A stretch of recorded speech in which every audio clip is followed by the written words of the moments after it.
Me llamo Alejandra. Tengo 34 años. Y el día que mi familia me abandonó, empezó con un médico diciendo, ¿necesitas operarte de urgencia hoy mismo? Todavía sostenía el teléfono cuando una ola de dolor me dobló por la mitad junto a mi escritorio. Se me había reventado el apéndice. La infección se estaba extendiendo. Y esperar un minuto más podía poner mi vida en riesgo. Llamé primero a mi madre. Sin respuesta. Luego a mi padre. Nada. Llamé a mi hermano pequeño 6 veces y finalmente le dejé un mensaje de voz. ¿Pasa algo malo? Voy al hospital. Puede que me operen esta noche. Por favor, llamadme. 10 minutos después, mi teléfono se iluminó con una notificación. Mi hermano había publicado una foto desde la playa en las Maldivas. Aparecía de pie entre mis padres bajo un atardecer perfecto. Los tres sonreían. El texto decía, mi querida familia. Me quedé mirando esas palabras mientras una enfermera me abrochaba la pulsera del hospital en la muñeca. Tenían cobertura suficiente para subir una fotografía, pero no la preocupación necesaria para responderme. Entré a quirófano sin escuchar una sola voz familiar. Lo que yo no sabía era que habían recibido mis mensajes y que aquellas vacaciones ocultaban una mentira financiera con dinero que yo les había dado para una emergencia. Para cuando el hospital compartió la historia de mi recuperación, la publicación ya se había hecho viral, desconocidos habían empezado a atar cabos, y la reputación que mi familia tanto protegía ya se estaba desmoronando. La noche antes de la cirugía no me puse a mirar fotografías de mi infancia. Tampoco busqué recuerdos que me consolaran. Abrí la aplicación de mi banco. Los números siempre habían sido más fáciles y el patrón en mi pantalla era imposible de ignorar. Mi familia no me veía como a una hija o a una hermana que algún día podría necesitar ayuda. Me veían como una cuenta bancaria que nunca denegaba una operación. Había 1.800 euros para la hipoteca de mis padres, 640 euros para el recibo del impuesto de bienes inmuebles, 900 euros para el alquiler del estudio de grabación de Hugo, 380 euros para el seguro de su coche, y 1.200 euros en equipos que había prometido devolverme en cuanto su carrera musical despegara. Todos los meses parecían casi idénticos. Mis padres decían que Hugo era creativo, sensible y valiente por perseguir su sueño. A mí me llamaban práctica, responsable y fuerte. Esas palabras sonaban a halago hasta que entendí lo que permitían. Si yo era fuerte, todos podían cargar más peso sobre mí. Si yo era responsable, nadie tenía que sentirse culpable cuando yo arreglaba sus errores. Mi madre Carmen trabajaba media jornada en un colegio privado, y mi padre Javier dirigía una pequeña agencia inmobiliaria. Juntos ganaban lo suficiente para una vida normal, pero lo normal nunca les había satisfecho. Querían reformas, coches de renting, cenas caras y vacaciones que pudieran presumir en Internet. Cada vez que sus ingresos no alcanzaban, me llamaban a mí. Hugo rara vez pedía dinero directamente. Él llegaba con una crisis, un concierto cancelado, un golpe en el coche, un productor exigiendo un depósito o un equipo que según él cambiaría por completo su carrera. Cada emergencia era temporal y cada transferencia iba a ser supuestamente la última. Yo seguía ayudando porque cada pago compraba un poco de paz. Evitaba que mamá llorara, que papá me diera sermones sobre la lealtad familiar y que Hugo me acusara de no creer en él. Pero lo más doloroso era el miedo. Tenía miedo de que si dejaba de ser útil descubriría el poco espacio que ocupaba en sus corazones. 6 meses antes había intentado dejar de pagar el alquiler del estudio de Hugo. Mamá dijo que le estaba cortando las alas justo cuando la gente empezaba a fijarse en él. Papá me recordó que las familias no llevan la cuenta de lo que se deben. Hugo me acusó de esconderme detrás de hojas de cálculo en lugar de arriesgarme. Para la medianoche ya le había transferido el dinero. Me dije a mí misma que estaba siendo generosa, pero en el fondo sabía que estaba comprando una aprobación temporal. Las vacaciones también habían sido idea de Hugo. Al principio estaba invitada, pero cuando dije que el trabajo podría impedirme ir, lo reservaron todo sin mí. Nadie me preguntó si en otras fechas me vendría mejor. 3 días antes de irse, papá me pidió que moviera 9.000 euros a la cuenta familiar de emergencias. Dijo que había llegado un requerimiento de pago urgente de Hacienda. Sonaba preocupado y prometió enviarme la notificación oficial más tarde. Confía en él. Ahora desde mi cama de hospital abrí esa cuenta. El ingreso de 9.000 euros aparecía el lunes. El martes se habían cobrado 8.450 euros de una agencia de viajes de lujo, seguido de mejoras en el resort, traslados al aeropuerto y un crucero al atardecer. La emergencia de Hacienda era una mentira. Mi dinero había financiado las vacaciones que ellos estaban disfrutando mientras yo me preparaba para entrar a quirófano sola. Actualicé la pantalla 2 veces, como si la operación pudiera transformarse en algo menos humillante. No lo hizo. Mi primera emoción fue la rabia, pero debajo de eso había algo mucho más frío. No se habían olvidado de mí. Me habían engañado antes de irse. Hice capturas de pantalla y creé una carpeta llamada Las pruebas. Añadí las transferencias de la hipoteca, los pagos del estudio, los recibos del seguro, las promesas de pago de Hugo y el registro de mis 6 llamadas sin respuesta. ¿No planeaba vengarme? Solo quería pruebas que no pudieran suavizarse con lágrimas, excusas o con otro discurso sobre la lealtad familiar. Entonces llamó mi amiga Lucía. Se había dado cuenta de mi ubicación en el hospital. Meses antes habíamos compartido nuestra ubicación durante un viaje en coche y nunca la desactivamos. Cuando le expliqué lo que estaba pasando, me dijo, voy para allá. Automáticamente le respondí que no tenía que hacerlo. Deja de decir eso, me contestó. ¿Tienes derecho a necesitar a alguien? Llegó con ropa limpia a un cargador, y la rabia que yo estaba demasiado agotada para expresar. Como abogada me dijo inmediatamente que guardara las pruebas, cambiara mis contraseñas y anotara cada pago automático conectado a mi familia. El total era de 4.920 euros al mes, casi 60.000 euros al año, apoyando a 3 adultos que decían que mis límites eran egoístas. Pensé en el coche que había retrasado en comprar, en las vacaciones que había rechazado, y en las sesiones de terapia que había cancelado por estar demasiado ocupada trabajando.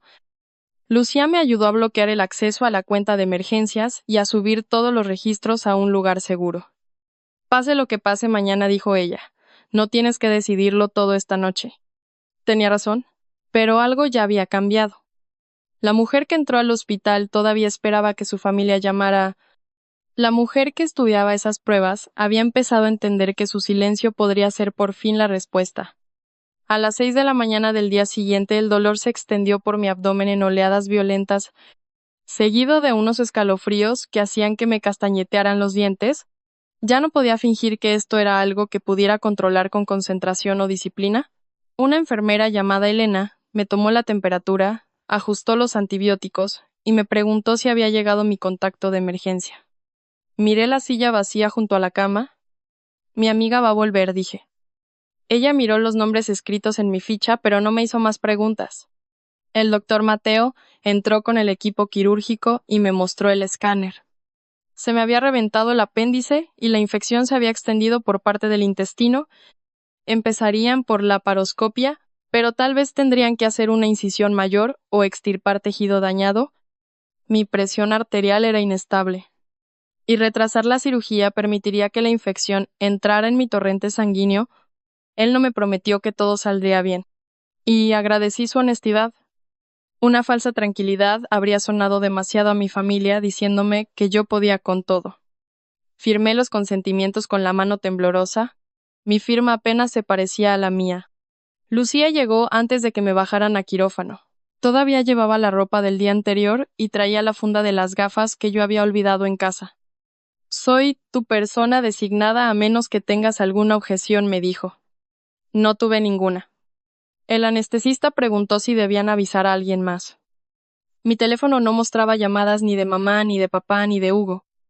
Hugo había publicado un video desayunando con vistas al mar. Vi la vista previa sin sonido y luego puse la pantalla boca abajo. No. Solo a Lucía. Mientras me llevaban en camilla hacia el quirófano, los paneles del techo pasaban sobre mí a un ritmo constante. Recordé cada crisis que había tratado como si fuera mía. Había conducido 4 horas cuando papá sintió un dolor en el pecho. Había dormido en una silla junto a mamá después de una operación. Y había pagado a la grúa antes de que Hugo terminara de rellenar el parte de su accidente. Cuando Hugo perdió su primera gran oportunidad musical, me quedé despierta medianoche hablando con él para calmarlo. A pesar de tener una reunión importantísima a la mañana siguiente, yo creía que eso era simplemente lo que hacía la familia. Ahora, unos desconocidos estaban comprobando mi nombre, mi medicación y mis alergias con más cuidado del que mi familia había puesto en saber si yo seguía viva. El quirófano estaba frío y dolorosamente iluminado. Mateo se paró cerca de mi hombro mientras el anestesista me colocaba una mascarilla sobre el rostro. El equipo médico se movía rápido diciendo números en voz alta y confirmando el equipo. El monitor de mi corazón se aceleró. Tengo miedo, admití. Esperaba que alguien me dijera que fuera positiva. En cambio, Mateo me dijo, aquí dentro no tienes que hacértela fuerte. Esas palabras llegaron más profundo que cualquier consuelo. Por una vez no se me exigía ser fuerte. La medicación me quemó por la vía intravenosa, las luces se volvieron borrosas y todo desapareció. La cirugía duró casi 4 horas. La infección era peor de lo esperado. Así que Mateo tuvo que hacer una cirugía abierta y extirpar el tejido dañado. Mi presión arterial cayó 2 veces, y mi ritmo cardíaco se volvió inestable. Mientras yo estaba inconsciente, Lucía esperó sola y volvió a llamar a mi familia. El teléfono de papá saltó al buzón de voz. Mamá no contestó. Hugo finalmente lo cogió después de varios intentos. Alejandra está en quirófano, le dijo Lucía. ¿Los médicos dicen que es grave? Él bajó la voz como si la llamada le estuviera avergonzando. ¿Estamos en las Maldivas? ¿Qué esperas que hagamos desde aquí? ¿Podrías llamar al hospital? ¿Podrías hablar con el médico? ¿Podrías actuar como su hermano? Ella no nos dijo que fuera para tanto. Dijo cirugía de urgencia. Tras una pausa, Hugo respondió. Alejandra usa la palabra urgencia para todo lo que tiene que ver con trabajo o dinero. Lucía casi cuelga, pero se obligó a mantener la calma. Él le pidió que no arruinara el viaje a nuestros padres hasta tener más información, y prometió llamar después de su excursión. Luego cortó la llamada. Lucía escribió cada palabra mientras las tenía frescas en la memoria. Para cuando Mateo le dijo que yo estaba estable, mi familia estaba subiendo a un barco privado para hacer snorkel pagado con el dinero que yo les había transferido. Yo no sabía nada de esto. Solo sabía que mi cuerpo estaba luchando por sobrevivir mientras las personas a las que yo había protegido durante años habían decidido que mi miedo podía esperar hasta que encajara en sus horarios. Me desperté con un pitido mecánico y una presión aplastante en el abdomen. Mis pensamientos llegaban en fragmentos. Luz. Techo. Dolor. Una silla vacía. Durante varios segundos no pude recordar por qué estaba allí. Entonces vi a Lucía dormida contra la pared, con una mano apoyada cerca del borde de mi colchón. Cuando abrió los ojos, se levantó tan rápido que la silla raspó contra el suelo. Oye, susurró. Estás aquí. Elena me explicó que la operación había sido más complicada de lo previsto, pero que había salido bien. Intenté hacer una pregunta, pero me dolía la garganta por el tubo de respiración. Quería saber si mi familia había llamado, y a la vez me daba vergüenza que la respuesta me siguiera importando después de todo. Lucía me entendió sin necesidad de que terminara la frase. He hablado con Hugo, dijo con cuidado. Ya lo sabe. Bien, logré decir. Su duda me lo dijo todo. El dolor físico tenía una ubicación, una causa y un plan de tratamiento. El dolor emocional seguía invitándome a inventar excusas. Quizá no habían conseguido vuelo. Quizá Hugo se lo había explicado mal. Quizá mamá se sentía demasiado culpable para llamar. Quizá papá estaba esperando el momento adecuado. Cada posibilidad retrasaba la verdad más simple. Sabían lo suficiente como para preocuparse, y eligieron no hacer nada. Más tarde, Mateo me explicó que la recuperación duraría de 6 a 8 semanas, y que necesitaría ayuda después de que me dieran el alta. Lucía se ofreció inmediatamente a quedarse conmigo. Le recordé que tenía que trabajar. Tengo días de vacaciones, me dijo. Y a diferencia de algunas personas, yo sé cuándo vale la pena usarlos. A la mañana siguiente, 2 enfermeras me ayudaron a dar mis primeros pasos. El dolor me desgarró la incisión y el mareo me nubló la vista de la puerta, pero logré salir al pasillo. Elena me dijo que no me mirara los pies. Mira hacia dónde vas, me dijo. Di 10 pasos antes de volver a la cama. Para mí fue como haber cruzado una ciudad entera. Una coordinadora de comunicación del hospital estaba documentando un proyecto del personal, y más tarde me preguntó si participaría en un breve video sobre cómo reconocer los síntomas de una emergencia. Acepté solo después de que me prometieran que podría probar cada detalle. Quería que otra mujer escuchara lo que yo había aprendido demasiado tarde. Necesitar ayuda no es una debilidad, y el dolor severo no debe minimizarse, simplemente porque otras personas dependan de ti. Mientras tanto, mi familia seguía enviando fotografías de las vacaciones al grupo de mensajes. Papá preguntó si alguien sabía la contraseña del Wi-Fi Premium del resort. Mamá compartió la foto de un postre tropical servido en una piña. Hugo subió un video tocando la guitarra junto a una hoguera en la playa. Ninguno de ellos se puso en contacto conmigo directamente. Lucía silenció el grupo, pero le pregunté qué le había dicho Hugo durante mi cirugía. Me lo contó. Y luego, con mucha resistencia, me mostró algo peor. Una captura de pantalla de una conversación familiar privada en la que yo no estaba incluida. A las 6:18 de esa mañana, mamá había escrito: he escuchado el mensaje de Alejandra. Suena asustada, pero el hospital se encargará de todo. Desde aquí no podemos cambiar nada. Papá respondió: bueno, preguntaremos después de hacer snorkel. Y Hugo añadió: por favor que no convierta esto en otra situación donde todo gira en torno a ella. Mamá reaccionó con un corazón. Leí la conversación 3 veces porque mi mente se resistía a aceptarlo. No lo habían malinterpretado. Habían hablado de mi miedo y habían acordado que era un inconveniente. Mi hermano había transformado mi posible muerte en un ejemplo más de mí llamando la atención, y mis padres habían aceptado su versión porque así protegían sus vacaciones. Guardé la captura en la carpeta de las pruebas. 2 días después, el hospital publicó el video de mi recuperación.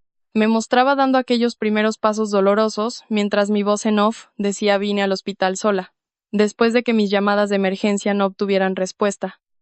Comparto esto porque el dolor no debería volverse insoportable antes de creer que merecemos ayuda. La publicación no nombraba a mi familia ni mencionaba las Maldivas. Elogiaba al equipo médico y animaba a la gente a buscar tratamiento a tiempo. Pero alguien del círculo musical de Hugo me reconoció y puso mi video del hospital justo al lado de su foto en la playa con el texto: mi querida familia. El comentario de esa chica decía: no estaba su hermana luchando por su vida mientras él publicaba esto.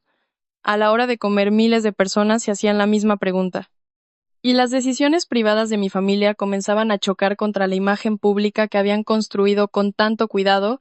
Me di cuenta de que la historia se había hecho viral cuando mi teléfono empezó a vibrar sin parar sobre la mesa del hospital. Al principio pensé que el aparato fallaba. Luego Lucía miró su propia pantalla y me dijo que no abriera nada hasta entender qué estaba pasando. El video del hospital se había compartido decenas de miles de veces y la comparación con la foto de Hugo en la playa se propagaba aún más rápido. Hugo había construido su imagen en torno a la lealtad, la autenticidad y la familia. A menudo llamaba a nuestros padres su pilar fundamental, y se describía a sí mismo como el hermano que mantenía a todos conectados emocionalmente. Yo le había visto hacer esas afirmaciones mientras le pagaba el alquiler del estudio y reparaba las consecuencias de sus decisiones. Ahora los comentarios inundaban sus perfiles de música. También los anuncios de la inmobiliaria de papá y el comité escolar donde mamá era voluntaria. Algunos exigían responsabilidades. Otros cruzaron límites que yo nunca aprobaría. Desconocidos publicaron mensajes crueles sobre el aspecto de mi madre y enviaron amenazas a Hugo. Inmediatamente escribió una petición pública pidiendo que no contactaran ni acosaran a nadie. Asumir responsabilidades no requiere ser cruel, escribí. Por favor, no uséis mi experiencia como permiso para maltratar a mi familia. Hugo respondió con un comunicado afirmando que no tenía idea de que mi estado fuera grave y que la familia no tenía apenas cobertura. Describió la comparación viral como engañosa e insistió en que ambas publicaciones representaban momentos que no tenían nada que ver. Mamá compartió su comunicado. Papá escribió que los asuntos privados no debían ser juzgados por desconocidos que no conocían el contexto. Durante 1 hora pensé en quedarme callada. Estaba físicamente débil, emocionalmente agotada, y tenía miedo de que sacar más cosas a la luz me hiciera parecer la persona vengativa que sin duda ellos dirían que era. Pero entonces entendí que el comunicado de Hugo hacía mucho más que defenderle. Me convertía a mí en una mentirosa y animaba a mi familia a repetir el mismo patrón. Él creaba el daño. Nuestros padres le protegían y yo absorbía las consecuencias. Con Lucía a mi lado redacté una respuesta. Quité cada insulto, cada exageración emocional y cada afirmación que no pudiera demostrar. Lo que quedó fue una cronología titulada Las pruebas. Incluía mis 6 llamadas, el mensaje de voz diciendo que podría necesitar cirugía de urgencia y la prueba de que mamá lo había escuchado.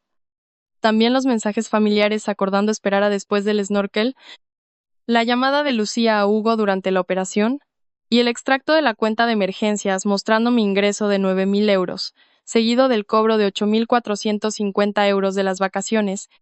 Mi texto decía: no he compartido esto porque mi familia se fuera de vacaciones. Lo he compartido porque sabían que me estaban operando de urgencia y eligieron no responder.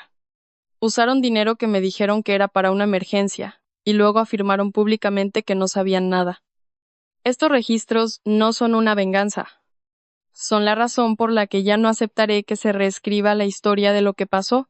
Antes de darle a publicar, le pregunté a Lucía si hacer visible una herida privada significaba que me estaba curando o que buscaba venganza. Estás protegiendo la verdad, me dijo. Lo que hagas después de esto determinará el resto. La historia trascendió a nuestra ciudad. Expertos en finanzas hablaron sobre la manipulación económica dentro de las familias. Hijos adultos describieron cómo eran tratados como fondos de emergencia permanentes, terapeutas no remunerados y salvavidas automáticos. Algunos me criticaron por exponer registros privados y entendí su incomodidad. En otras circunstancias podría haber estado de acuerdo con ellos, pero la privacidad se había convertido en la habitación donde mi familia cambiaba los hechos sin testigos. Yo abrí la puerta. Las consecuencias les alcanzaron antes de que volvieran a casa. La empresa de papá le había promocionado mediante una campaña de valores familiares, y un cliente muy importante paralizó la compra de una propiedad tras ver los mensajes. Papá fue apartado temporalmente de su puesto de atención al público. Me escribió diciendo que 30 años de reputación habían sido destruidos porque yo no podía esperar a tener una conversación en privado. Le contesté: tu reputación ha sido destruida por tus decisiones. Yo solo he dejado de esconderlas. El colegio de mamá le pidió que se apartara del comité de apoyo a padres. Su mensaje para mí se centró en lo humillada que se sentía frente a sus compañeros, no en cómo iba mi recuperación. Hugo perdió un patrocinio regional, 2 conciertos y una invitación a una audición con productores. Me llamó 18 veces. Sus mensajes pasaron del pánico a la culpa y luego a la negociación. Borra la publicación. Has destruido todo por lo que he trabajado. Quita los registros financieros y yo explicaré el resto. Siempre odiaste que yo tuviera un sueño más grande que el tuyo. Ni un solo mensaje preguntó si yo podía caminar, dormir, comer o recuperarme sin dolor. Papá compró billetes carísimos de última hora para volver. Mientras que el resort se negó a reembolsar las noches no utilizadas, las excursiones y el transporte privado, las vacaciones terminaron antes de tiempo y costaron mucho más de lo que habían planeado. No lo celebré, tenía dolor, estaba agotada y todavía guardaba luto por personas a las que quería. Sus pérdidas no me devolvían las horas que había pasado creyendo que iba a morir sola. Pero por primera vez, yo no estaba asumiendo el coste financiero, el coste emocional, ni dando explicaciones públicas por las decisiones de todos los demás. Desde mi cama del hospital, cancelé casi 5.000 euros en pagos mensuales. Le quité a mi padre el acceso a la cuenta, retiré el apoyo para el estudio de Hugo, y aseguré los equipos comprados a mi nombre. Cancelé las transferencias recurrentes para la hipoteca de mis padres, la luz, el agua, el coche de renting y los seguros. Luego les envié a los 3 un solo mensaje. Con carácter inmediato dejaré de proporcionar apoyo financiero. No asumáis ningún compromiso basado en mis ingresos. Podremos hablar sobre la devolución del dinero y el contacto futuro cuando yo esté médicamente estable. Papá lo llamó un castigo. Mamá le pidió a Lucía que me convenciera de que la medicación para el dolor estaba afectando mi juicio. Hugo amenazó con contarle a la gente que yo siempre había usado el dinero para controlarlos. Le respondí: si mi dinero te controlaba, ¿por qué estás enfadado de que lo haya retirado? No tuvo respuesta. Cuando me dieron el alta, el vuelo de mi familia ya había aterrizado. Se dirigían hacia mi piso. No porque por fin entendieran lo asustada que había estado, sino porque el dinero se había cortado y las consecuencias por fin habían llamado a su puerta. Acepté reunirme con ellos 3 días después del alta en la casa de mis padres con Lucía a mi lado y con un límite de 1 hora. Ella quería que me quedara en casa y protegiera mi recuperación. Pero yo necesitaba decirlo todo mientras las pruebas seguían claras, y antes de que pudieran inventar otra versión de los hechos, elegí su casa porque quería que la conversación sucediera entre las cosas que mis ingresos habían mantenido en silencio. La cocina reformada, el coche de renting aparcado fuera, la televisión enorme, y el piano que Hugo decía necesitar para componer.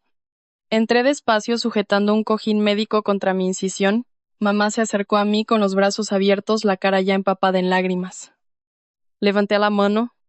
Por favor, no me toques. Ella se detuvo. Alejandra, soy tu madre. ¿Eres mi madre cuando escuchas el mensaje de voz? Papá estaba de pie junto a la mesa del comedor con los brazos cruzados. Y Hugo permanecía cerca de la ventana con su teléfono en la mano. Lucía le dijo que no grabara. Él lo puso boca abajo en una estantería, pero puso los ojos en blanco como si nosotras fuéramos las irracionales. Le entregué a cada uno una cronología impresa, los registros de las cuentas y una lista de los pagos de los últimos 4 años. No tiré los papeles ni levanté la voz. La calma les incomodaba más que si les hubiera gritado. Papá estudió el total y negó con la cabeza. Esto hace que todo parezca transaccional. ¿Son transacciones? Las familias se ayudan mutuamente. ¿Y cómo me ayudasteis a mí durante la cirugía? Mamá empezó a llorar más fuerte. Cometimos un error terrible. Deberíamos haber llamado. ¿No se os olvidó? Hablasteis de mi mensaje y acordasteis esperar. Estábamos a miles de kilómetros de distancia, se excusó ella. No había nada práctico que pudiéramos hacer. Podrías haber hablado conmigo antes de la anestesia. Podrías haber contactado con el hospital. Podrías haber vuelto después de saber lo grave que era.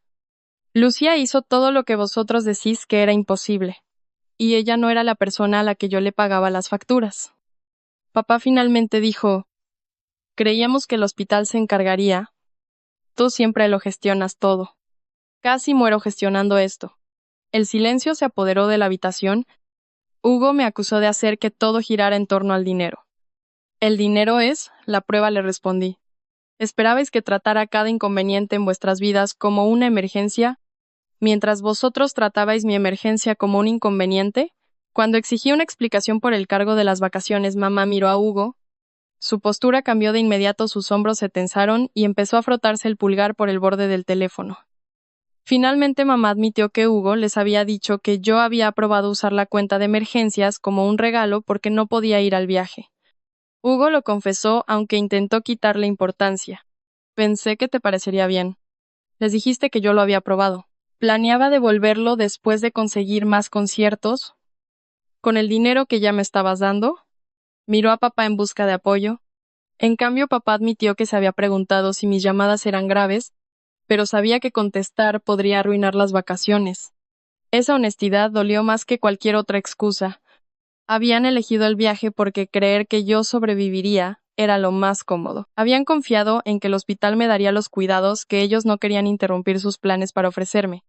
Hugo se quejó entonces de que la publicación había destruido su carrera. He perdido un patrocinio. ¿Las salas no me llaman? La gente piensa que soy un monstruo.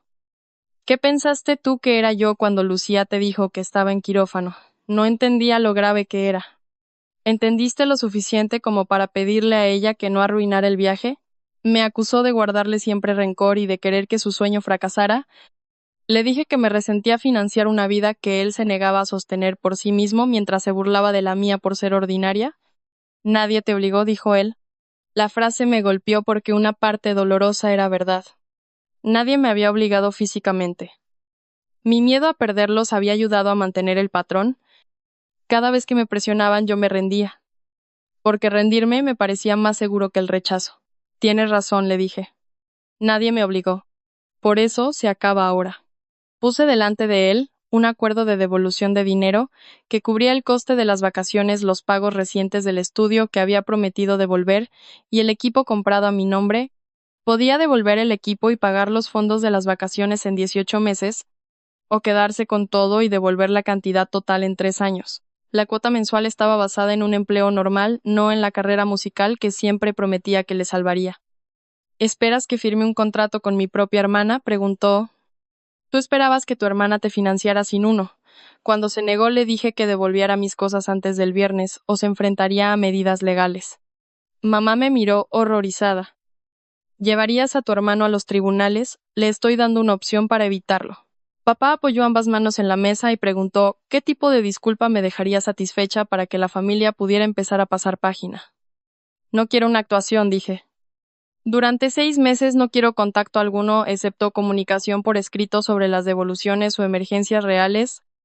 No pagaré vuestra hipoteca, la luz, los vehículos, los seguros, las vacaciones, vuestros recibos médicos, ni los gastos de la carrera de Hugo. No avalaré préstamos, no prestaré a través de otros familiares, ni rescataré a nadie por decisiones tomadas sin consultarme.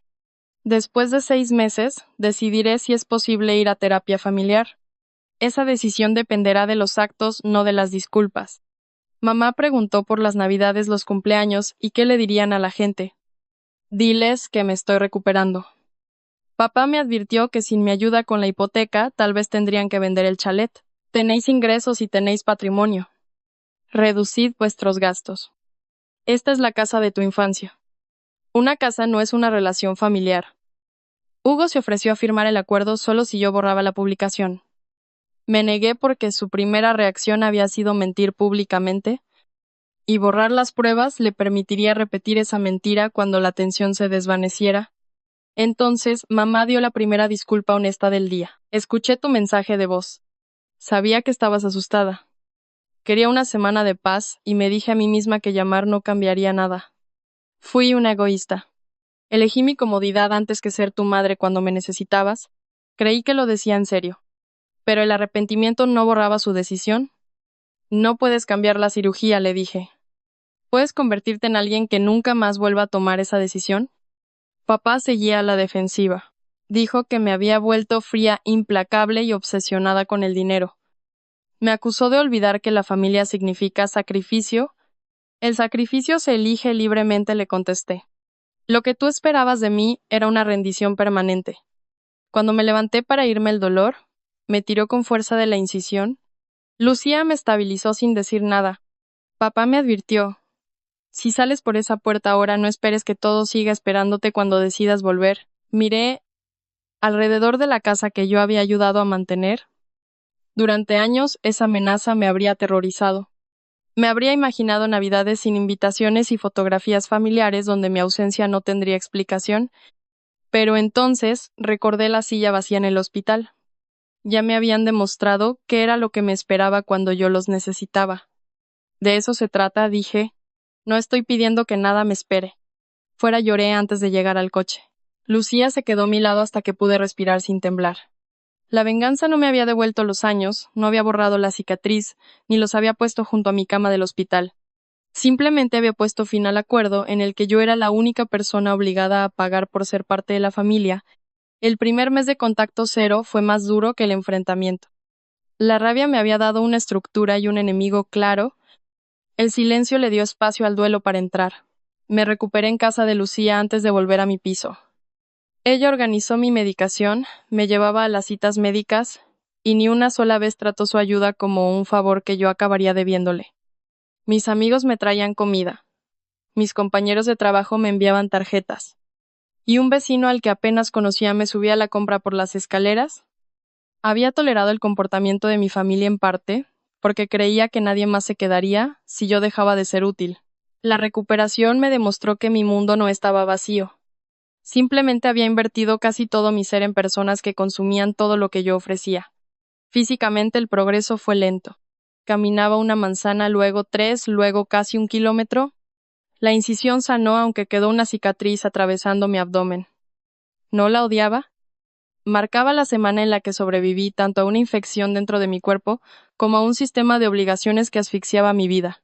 Sin casi 5,000 euros saliendo de mis cuentas, cada mes pagué mis tratamientos médicos, cambié mi viejo coche, retomé la terapia y creé un presupuesto para descanso, viajes y mi futuro. También reduje mis horas de trabajo por primera vez en años. Aprender a descansar sin sentirme culpable fue más difícil que ganar dinero, pero fui practicando. Las finanzas de mi familia se deterioraron rápidamente. Papá volvió a trabajar pero perdió a un cliente importantísimo, y sus comisiones reducidas hicieron imposible mantener su nivel de vida. 3 meses después, mis padres vendieron el chalet y se mudaron a un piso más pequeño a las afueras. Mi madre me avisó por correo electrónico, porque aún quedaban cajas con mis cosas de la infancia en el trastero. No me pidió que detuviera la venta ni que les enviara dinero. También me dijo que habían empezado a ir a terapia sin esperarme. Recogí mis cosas mientras ellos estaban trabajando. Caminar por aquellas habitaciones casi vacías fue doloroso, pero no lo sentí como si perdiera un hogar. El hogar se había convertido en el lugar donde se me permitía ser débil sin ser tratada como una carga. Hugo firmó el acuerdo tras consultar con una abogada. Devolvió la mayor parte del equipo y aceptó un trabajo a tiempo completo como mozo de almacén mientras tocaba los fines de semana. Su patrocinio y su audición nunca volvieron. La atención del público acabó desvaneciéndose. Pero él ya no podía construir su identidad en torno a la lealtad familiar sin que nadie le cuestionara. Y lo que es más importante, ya no podía tratar la música como un sueño que todos los demás estaban obligados a financiar. En el cuarto mes me envió una carta en lugar de mandar otro mensaje a la defensiva. Admitió que mi éxito hacía visible su dependencia. Así que él convertía la gratitud en resentimiento. Dijo que cada pago le recordaba que aún no había logrado una carrera sostenible, y burlarse de mi vida práctica le permitía evitar esa verdad. Escribió: traté tu lealtad como un recurso en lugar de como una relación. No respondí de inmediato. La honestidad era un progreso, no una prueba de cambio permanente. Papá tardó más.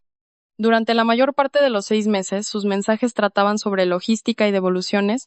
Casi al final me escribió: te llamé fría, porque aceptar tus límites me obligó a ver todo lo que yo había tomado.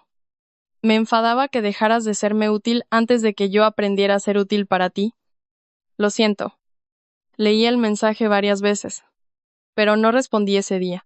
Había aprendido que el perdón no era una urgencia. No tenía que darlo rápido para aliviar la incomodidad de otra persona. Cuando terminaron los 6 meses, acepté tener una sesión de terapia con mis padres y me reuní con Hugo a solas en una cafetería. No restauré el apoyo financiero, no borré la publicación pública, ni prometí que nuestra familia volvería a ser lo que era, porque lo que habíamos sido era exactamente el problema.